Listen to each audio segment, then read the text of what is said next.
Hello mga ka-farming! Welcome po sa aming mini farm.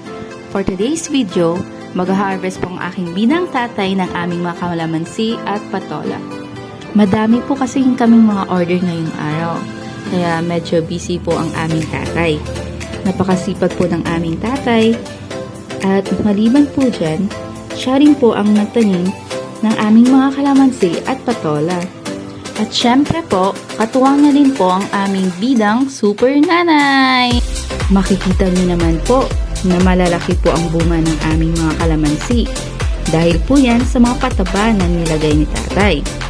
Ang galing po ng aking tatay pagdating sa farming. Idol ko po talaga siya.